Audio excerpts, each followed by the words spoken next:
لو ايدك خشنة وجافة بالمنظر ده وعايزة توصليها لانها بتحرجك قدام الناس للمنظر ده، تعالي معايا النهاردة في الفيديو ده وتابعيه للاخر، لاني هقولك مش وصفة واحدة، دول وصفتين هيخلوا ايدك انعم من بشرة الاطفال. اسبوع واحد بس وشوفي الفرق بنفسك. تعالوا الاول نسمي بالرحمن ونصلي على الرسول الله ونبدأ في اول وصفة.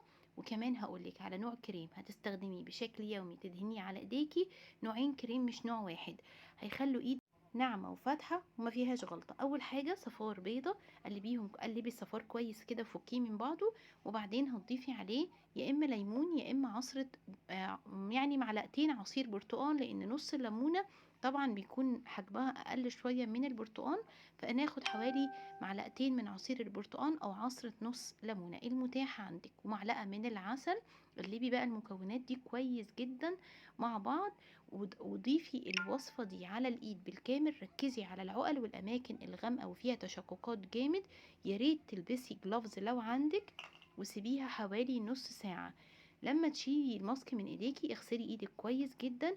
وعندك نوعين، شوفي المتاح بالنسبة لك، يا اما كارباميد ده بتجيبيه من الصيدلية بيشيل كل التشققات وبيفتح معاكي، او تترا هيدروبانسينول وده بيبقى موجود فيه زيت زيتون وزيت سمسم، ترطيب عميق وفرد للتجاعيد وشد للايد، وما بيخليش الايدين فيها عروق بارزة، ده غير الترطيب والتفتيح. فطبعا لو استخدمتي الماسك ده مع الكريم هتلاقي نتائج جميلة جدا. تعالوا يلا ندخل في الماسك التاني. شوفي اي ماسك من الاتنين مرتاحة ليهم، ممكن تعملي مرة ده ومرة ده وتبدلي ما بينهم. شوفي اكتر حاجة دخلت قلبك واستريحت لها ونفذيها. نبدأ بمعلقة من الحمص المطحون، وكمان معلقة من الرز المطحون او دقيق الرز، ربع معلقة من بيكربونات الصوديوم وده لها تأثير فعال في إزالة الجلد الميت وتصبغات سواء الإيدين أو القدمين، ومعلقة كمان من البن السادة بدون أي إضافات. هنضيف عصرة نص ليمونة أو معلقتين من عصير البرتقال، هتحسي بشوية كده من الفوران. هنبتدي نهدي شوية بمعلقة كده من مية الورد زي ما انتوا شايفين كده يا بنات. الماسك ده حرفيا هيديكي نتيجة من الاستخدام الأول. هنستخدمه بقى ازاي؟ هنستخدمه 3 مرات في الاسبوع. ركزي قوي لو انتي ما عندكيش مشكلة في ايدك خالص، هتركزي على العقل، لان دي يعني مشكلة بتسبب احراج كبير جدا لناس كتير قدام الناس، وبتبقي دايما متضايقة من شكل ايديكي لان العقل هي اللي اغمق من الايد نفسها.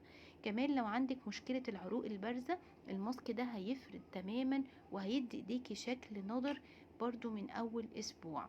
استخدمي ده او ده وشوفي اكتر حاجة مناسبة ليكي ولإيديكي، نفذيهم واكتبي لي النتائج ان شاء الله اللي هتوصلي لها والايجابية في الكومنتات.